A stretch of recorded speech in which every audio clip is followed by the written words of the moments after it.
Here is the Spatial Concepts interactive mats, and as with all of our activities, there are instructions included with this activity to guide you with different ways that you can use these activities.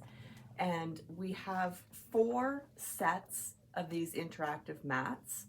This one is the winter theme, but you will find videos and sets for spring, summer, and fall as well. So with this activity, we really think that you can use it in a variety of different ways.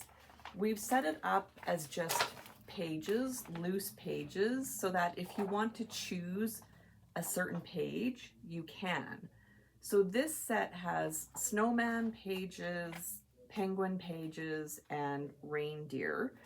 So you can pull out one page at a time if you want to teach these concepts. You can pull out as many as you want. You can have like one from each set if you want. If you have groups of kids together, you can have them choose the mat that they want to talk about. Really, there are no right or wrong ways to do this in terms of what pictures you look at. So you are free to use this as you like because there's just so many options to it.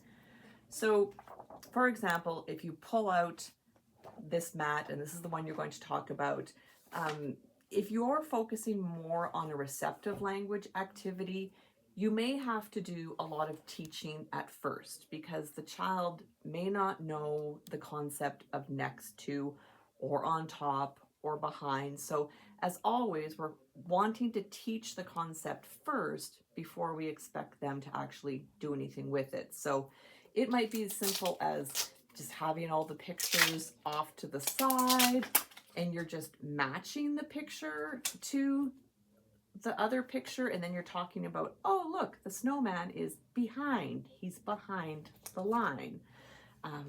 The child picks another one, oh look, here's the snowman, he's next to the line. And this is a perfect opportunity to be talking about different ways to say the same thing, right?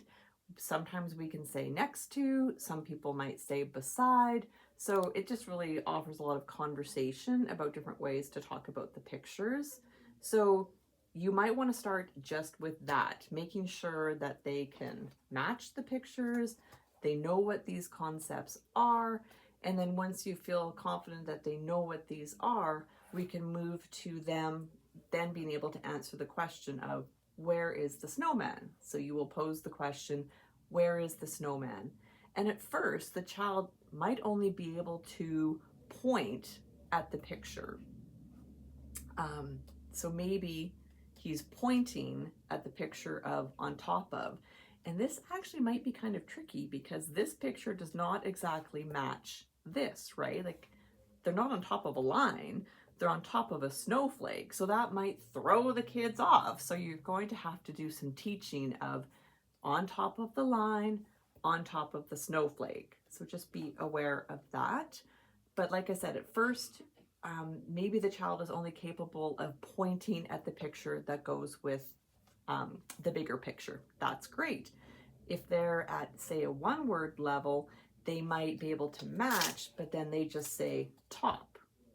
Maybe they can say on top. That would be fantastic.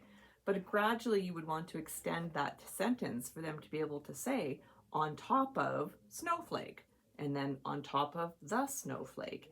And it's great here that they have the words to really tie in that literacy piece as well. So the children can be pointing at the words as you're saying them. So that's also a connection for them.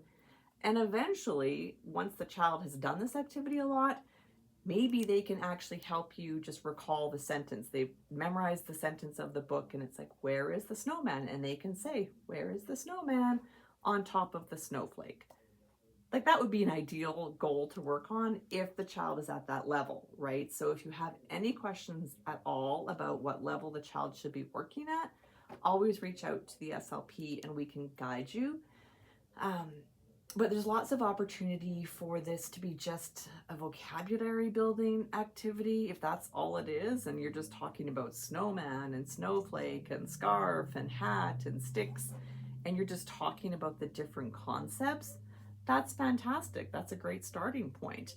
gradually, we just want them to be able to both understand what these concepts are and be able to show their knowledge of what these concepts are, but then also to use them in their language. So on the instructions, it does talk about how there's understanding goals and then there's telling goals. So again, if you have any questions about any of that, go back to the instructions, go back to this video, and if your questions aren't answered, then just reach out to your SLP.